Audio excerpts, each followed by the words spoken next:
Vamos, brothers and sisters, it's your boy JT, and welcome back to another episode, I guess, of South Stand Stories, but it is Leeds United, it is Crystal Palace, and I want to get straight into the meat of the action. I don't want to Mickey Mouse about by telling you that over 75% of you haven't subscribed. I don't want to Mickey Mouse by telling you that I want you to like the video. I don't want to Mickey Mouse with any of this. I don't even want to Mickey Mouse by chin-wagging with you, alright? Because I am infuriated. I am annoyed. I am disgusted. I feel like everything is disgraced, alright? In absolute blasphemy of delusional grandeur is what I've been hearing recently. People saying Leeds are in trouble. Leeds are mudded. Leeds are in a relegation battle. Do my ears deceive me? Do my eyes deceive me? Marsh is a poor manager? What am I hearing? Yeah? What am I hearing? Because it's certainly not the English language. It is certainly not the Queen's English. May she rest in peace. It is certainly not that. No. What I'm hearing is pure fraudulence to the highest degree, to the nth degree. N to the power of n times n squared. Look, things have not been good recently. By no means have they been good. Absolutely not. Look, that game against Aston Villa, oh my God. To quote the big man himself, it could put a glass eye to sleep. It could put 5 glass eyes to sleep. Alright, it was terrible. It was basically sleeping pills being handed out on such a large scale that the government weren't actually getting worried. They thought there was some bougie banton going over there. They thought there was some Jack the Ripper action going on in the stands there. It was getting mad. It was putting people to sleep. It was disgraceful. I've seen more flow in Gone Off Milk than I have in that game right there. The referee had an absolute howler, to be honest, mate. I know you could say Leeds played into it, and we did play into it with some stupid challenges, some reckless pieces of play. But come on, man. He was giving everything there. He was giving everything. He'd give his wife and kids to Aston Villa at this rate. What the hell was going on there, man? Come on. At least cut us a little bit of slack, man. That rope's got some more slack to give us. It's not that thin. Jesus Christ, man. He thought that rope was anorexic. He didn't give us anything, man. But nonetheless, we did make our own...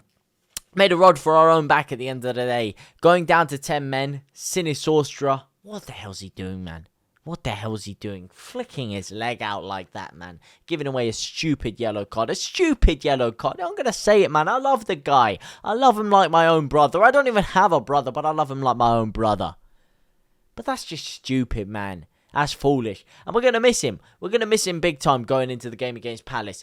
Because I know Palace have Anderson out, and I know Palace are there. They're gettable. They're gettable. People are saying they're going to be, sat back. They're going to be hard to break down. For me, when I see them, I think they're gettable. I think they're just as gettable as Aston Villa. If I'm honest, I really do. I really do think they're as gettable as Aston Villa. And I think Villa were gettable. You saw it in the first half there.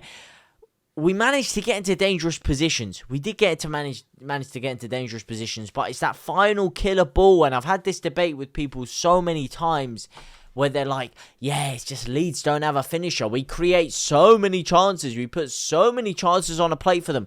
It's just simply not the case. We don't put that many chances on a plate for them. We don't create that final killer ball. We have never replaced Pablo Hernandez. That one guy. I know Aronson, he was a great creative midfielder when he first came in, but he's not that guy. He's not that Razmataz, Vavavoom, the guy that just slows the game down to his pace. He injects the game with a syringe of his own serum and just slows it down to his pace, and he picks these beautiful passes that no one else can see. The Mesut Ozils of the world, the Pablo Hernandezes of the world, the Kevin De Bruynes of the world. We don't have that, unfortunately. And it shows, because when we get into the final third, sometimes we rush it, we panic, we make stupid mistakes, we show about as much composure as a virgin in a brothel. That's right, I had to whip that one back out. Unfortunately, we're not whipping the ball into the box enough. That's another problem that we have. With Patrick Bamford coming back, you hope that could change, especially against Palace, like I said, without Anderson potentially playing. They're going to lose a lot of aerial threat back there, a lot of leadership back there. Could the crosses be an area that we could exploit? I think they could be. However, one area that I do really hope we exploit is just in front of that, in that pocket that they leave between their midfield 2 and their back 4. If we have Nonto in there and Harrison and Aronson on either wing, I'm telling you, this could be the winning formula for me. Bamford and Nonto linking up. The big man, small man link up. I won't start Bamford, actually. I would start Rodrigo, and I think you could have a little bit of link up between those two as well. But that Bamford-Nonto link up, I am so looking forward to it. I definitely want to see that at one point. If we don't show that at some point, I will be thoroughly disappointed. Look, we're going to need it to make up for Sinistera. We are going to need it to make up for Sinistera because, like I said, I am very gutted that I'm going to have him because he's been our most prevalent attacking player of recent weeks. He has. Aronson hasn't showed up in recent weeks. Harrison hasn't showed up in recent weeks. Even Rodrigo, and you know as much as the next guy, I'm a big Rodrigo fan. Yeah, mega Rodrigo fan. He hasn't been turning up. He ain't. You know what I mean? He's been turning up to the turnstiles. He's been flinging his arm at it. He's been pushing through. He's been charging through. Alright, we need him to stamp his mark. Yeah? I am Rodrigo Moreno. Champions League pedigree number 9. Patrick Bamford's out. Don't you worry, I'm your man. I'm the man to take you to great heights. Heights that you could only dream of. Unfortunately, it looks like he's stuck in a dream at times. Because his decision-making of late weeks, unfortunately, has been off a bit. He does look like he's half asleep at times. Like he's losing concentration, losing focus. Which is why I do want to see Nonto given a crack. I really do. I really do. I like the way he's played for Italy. He played recently for the under-21s. Again, he looked pretty impressive in the clips I've seen of him there. He looks very sharp, very agile, and he's just a beautiful player that I like to see. And against Palace, I think it could exploit them. They're a rigid team for me. They just stink of rigidity. They're like a plank. Stiff. Snappable. Breakable. And with that partnership there, I think that could be the winning formula. The secret Krabby Patty formula, if you will. The secret Jesse Marsh formula. And everyone is coming in here worried from what I'm hearing. Scared. Let me know what you guys think. Is that just what I'm hearing? Am I just hearing a bunch of fraudulence? Do you guys concur with this? Are you guys scared? Are you worried? Do you think Marsh has been found out? Well, let me tell you something. He hasn't. And Marsh is going to make them the marshmallow. He's going to turn them into marshmallow. Jesse is going to turn Palace into marshmallow. Alright, and it's going to be a mellow, somber day for a lot of Palace fans because for me, I think we're going to absolutely wipe them. Wipe them, yeah? Absolutely smack them. 3-0 to me. We're going to cream them like a cottage pie. 3-0, clean sheet. Clean sheet, and I'll tell you why we're going to keep a clean sheet. 2 names, 2 words. Cock. I'm not just going to pause on cock. Cock and strike. Cock, strike. Cock, strike. Cock, strike. Beautiful. B-E-A. Beautiful. Alright? That is the strongest defensive partnership we can have. I know Liam Cooper played well, and I do feel kind of harsh pulling Liam Cooper out of the side, because he hasn't done anything to deserve it. But I feel harsh pulling Strike out of the side. He's not going to play left back for me, because you already know who's going in left back. If you have functioning brain cells, you should have put him in already. But Cock and Strike for me, I really want to see that against Palace. It's just such a good partnership. That's my 2.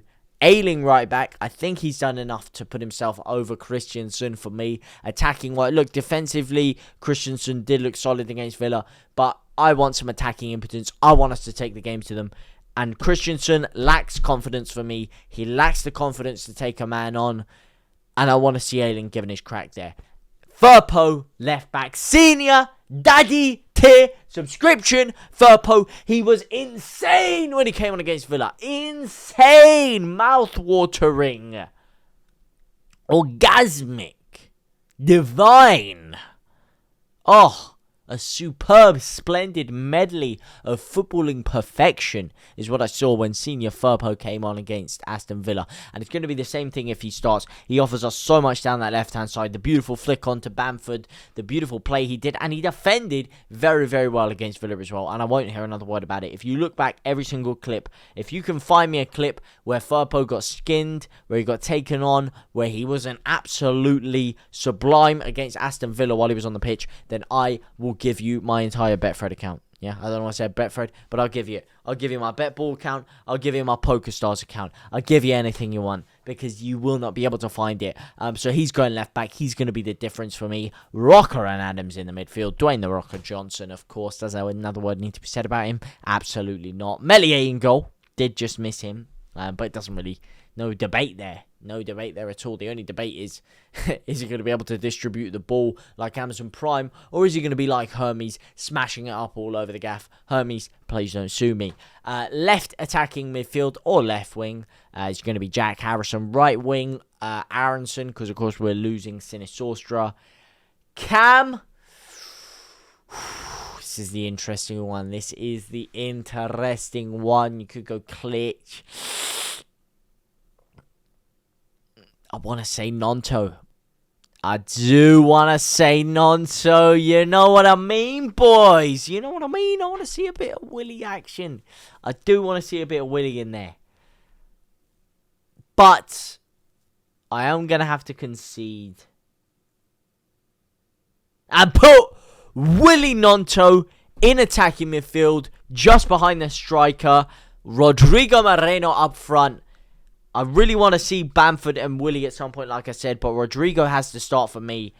Bamford is not fit enough to start a full game. Rodrigo in for 45 minutes. If he doesn't score or perform well, Bamford in for the next 45. I want to see Nonto given a start. I want to see him given a crack. Why not? Why not? Recent weeks, it hasn't worked. It hasn't been superb, orgasmic, divine attacking football. So why not show it with Nonto? Why not give him a crack? Maybe it could be the difference. Maybe we put him in and we start playing that beautiful, free-flowing football that we all dream of. But that's my starting 11. That's my prediction. Let me know what you guys think. Are you guys scared? Are you worried? Are you going into this with enthralled optimism? Let me know what you guys think down in the comment section down below. But for now, guys, I will see you very, very soon. Au revoir, my brothers and my sisters.